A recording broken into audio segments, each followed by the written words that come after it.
Hi everyone, today I am unboxing these Princeton Artist Brush Watercolor Travel Brush Set. These are in Neptune.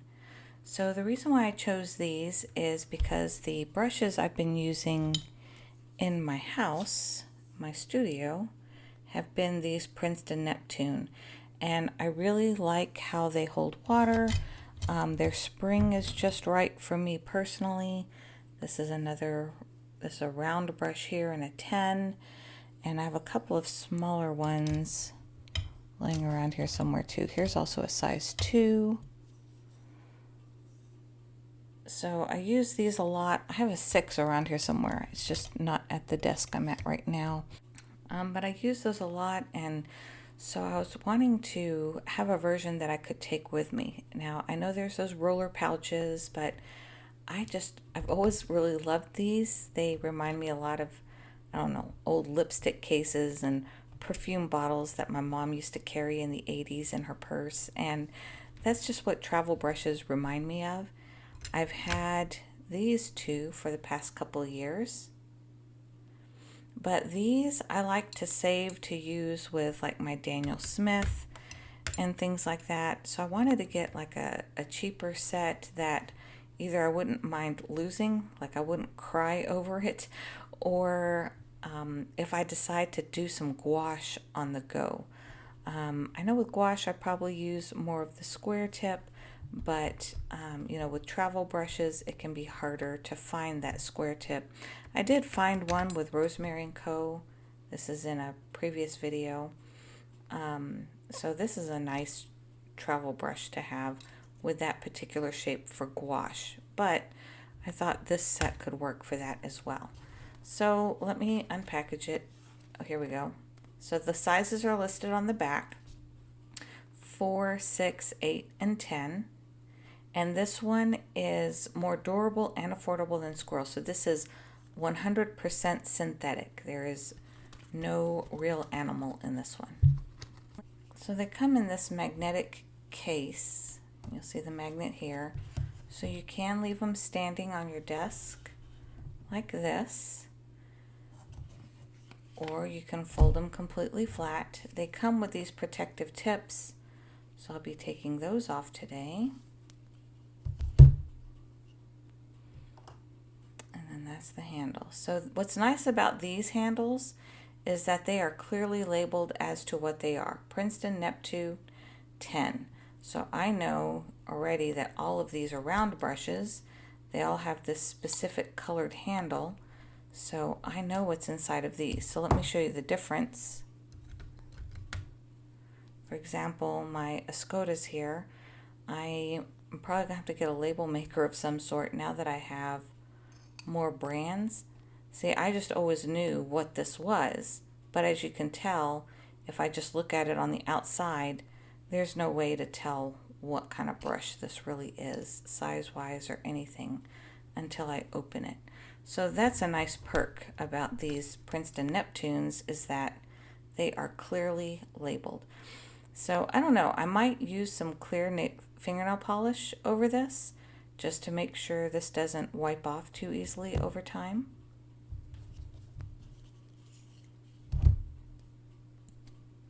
So I like how firm these handles are. One thing I did do is right here, I did write the size just so I had a couple of places to look at it, just in case the ink does rub off on this. I did label the end. I used a double tipped Sharpie. I'll show you what I used. So I have this Sharpie. I'll make sure to link it below where I got these. They're all on Amazon. Amazon does give me a small commission if you decide to purchase. It's nothing huge, but it helps out my channel. So thank you so much if you choose to use my links, my affiliate links below. This one is called the Sharpie Twin Tip. And so I love this end. Now, just so you know, because this happened to me, if you leave it in, say, sideways like this in your pencil case for a month or two, that tip will feel like it dried out. Just put it upright again and start scribbling with it, and the ink will flow back down. and it'll refill that tip for you. So it's really not dried out. You just may need to hold it so that it can get some ink back down in that tip there. All right, so that was the 8. Oops. This is the 6. Now, unlike what that looked like, it actually does hold really well. It's not going to just fall off on you. On here super tight. There we go.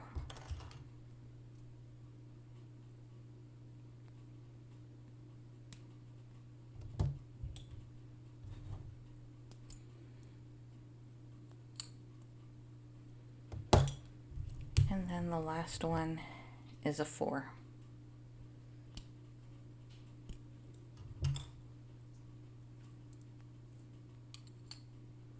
Okay, so let me first show you how they look in the case.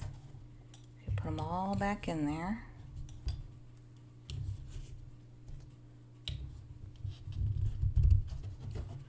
Then this just wraps around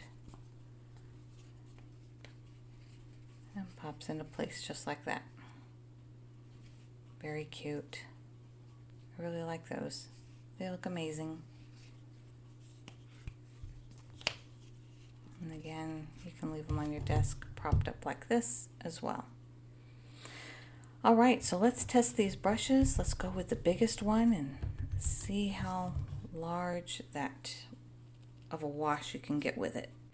So if you're a beginner to watercolor brushes, just keep in mind that when you buy these brushes, they are going to have a type of, I don't know, hardening agent on them to just keep the bristles straight during transport.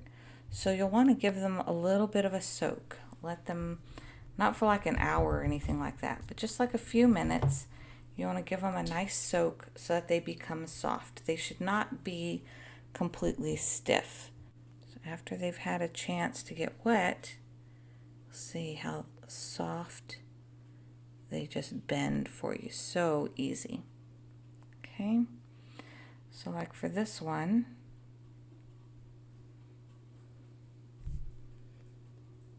you can get a fine line and then you can get a thick line. Oops. Let me add some more color to this. I don't have enough paint on my brush.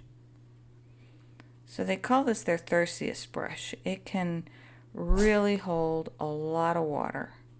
Again, I'm using Cotman watercolors, so the pigment is not as thick as maybe like a Daniel Smith. There you go.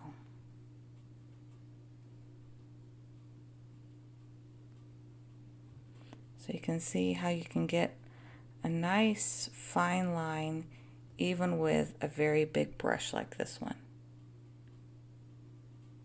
So you'll see when it re-wets, it comes to a really nice point. And that's when you know it's a good watercolor brush that you can use over and over again. They should always come back to this nice point for you. This tends to be the size, either a 6 or an 8, that I tend to gravitate to as a travel size brush. That 10 is more like a wash brush that I would use. But this size right here, I can do so much with as far as petals or lines, because I can get such a varied line width with this. One thing I wish I had known years ago when I dabbled in paint was that brushes really make all the difference as to whether you're going to love or hate it. If you're using bad brushes that you can't control and you can't get the line weight you're looking for, then you're really not going to enjoy it. You know, I didn't realize that paint brushes should be like an extension, almost like pencil or pen, that you should feel like you have a lot of control over it. Now, watercolor, by its nature, you're not going to control everything about it. That's the imperfect, beautiful thing about watercolors. But as far as where your lines go or how thick they are, you definitely want to be able to control that. So this last line that I just drew was with the size 6 brush. and then the very last size is a size 4.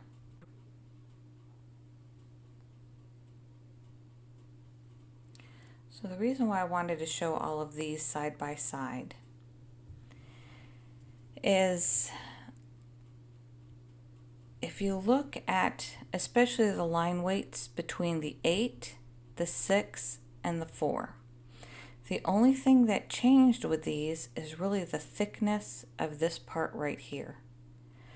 But as far as the smallest, thinnest part that I'm able to get with each of the brushes are identical. So if you're wanting the biggest, broadest possible brush strokes, say for florals, for leaves, for flower petals, then you may enjoy the 8 because you'll be able to get all of these sizes here and also that width right there as well. So if you wanted to narrow it down to one brush, for example, if I'm traveling and I know I just want to take one brush with me, I personally would choose this size 8. Now if I knew I was going to be doing some big washes in the background, I usually want one big wash brush, kind of like, you know, a mop brush that you'd use at home. In that case, I would take the 10 with me. But if I was just going out on a quick botanical sketch, landscape sketch, or even an urban sketch, I would probably take just the size 8 with me. So you can choose to take your whole grouping together, or you can just narrow it down to the brush that gives you the most versatility. And out of this particular set, I think it's the size 8. So I'll just put them next to some others so you can compare. Let me show them to you side by side now. This is the Escoda 6 Versatile. So you'll see tip-wise, it's probably the equivalent to the Princeton Neptune size 6. They're very similar, but the Escoda, if you're looking for, if you have larger hands, the Escoda has a much longer handle. So if short handles are an issue for you, then you may still prefer the Escoda brushes. These are much more expensive than these Princeton Neptunes as well. So these I don't want to lose. I really love this brush, so I don't always take this one out and about anywhere.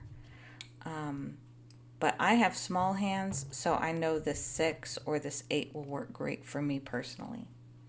If you have the Rosemary & Co., probably the shortest brush I have from Rosemary & Co. is this dagger brush.